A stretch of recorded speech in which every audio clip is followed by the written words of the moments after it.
ما أتوقع أن هذا الشيء اللي طمحت للبشرية. لو تبغون الصراحة أنا جدا مستاء من اللي شفت اليوم، جدا جدا جدا. أمزح معك، أنا أسعد إنسان على وجه الأرض حاليا لأني لقيت محتوى أتكلم عنه وأسولف عنه في التيك توك. ماي برودرز let's dance my brother let's dance take it easy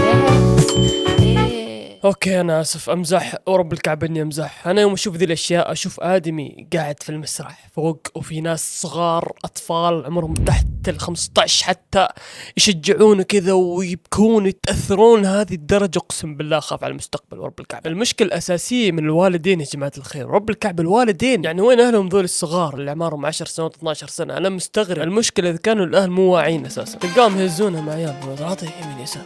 أنا ما عندي مشكلة مع الناس اللي تتأثر بالمشاهير تأثير إيجابي، لكن نادر تحصل هذا الشيء. ليش؟ لأن أغلب مشاهير يا جماعة الخير الحين يشتهرون بأشياء تافهة وغبية، ما في شيء إيجابي يشتهرون فيه. مثلا تتذكرون جستر أيام البنات 15-16 سنة، أيام كان يرقص في التيك توك وما أدري وش يسوي هزات وما أدري حركات، كانت شهرته غبية جدا وكان الناس تابعوه أو البنات القاصرات تابعون عشان أوه ماي جاد واو سوى حركة الغوريلا.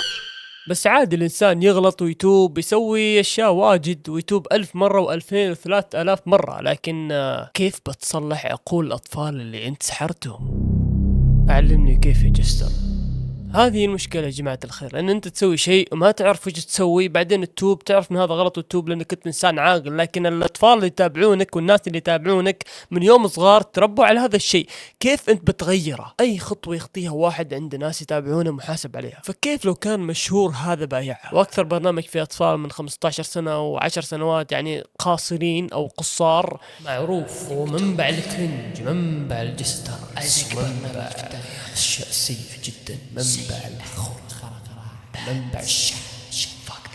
هو التيك توك يا جماعة الخير. فخلنا ندخل التيك توك الحين ونشوف ايش فيه ونشوف هل المحتوى يناسب الأطفال ولا لا. إني أسألك Free Palestine. آمين اللهم إني أسألك Free Iran. آمين اللهم إني أسألك Free Sudan. هذا أول مقطع. اللهم إني أسألك Free anyone oppressed.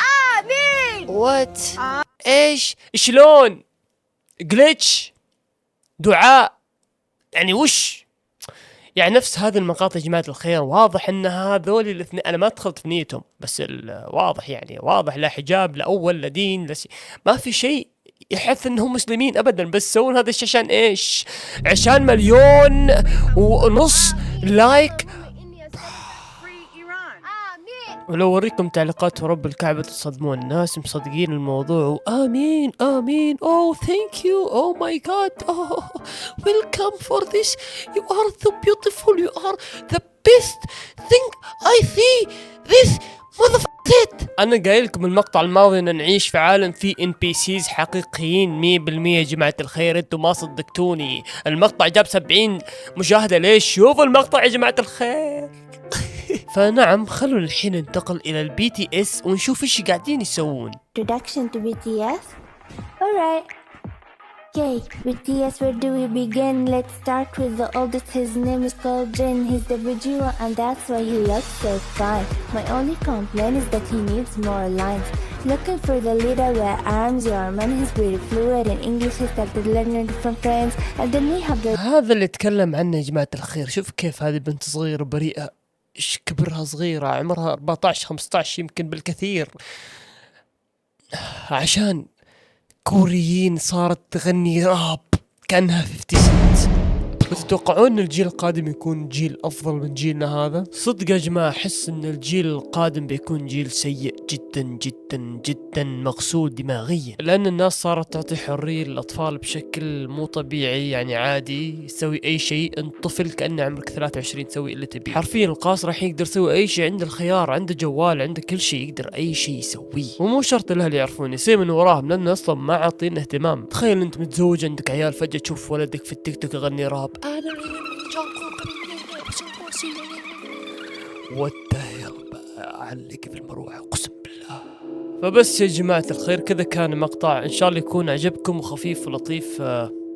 يمكن يكون مسلي يمكن يكون لا، واكثر شيء هادف للناس ان يشوفوا يمسكون اطفالهم شوي.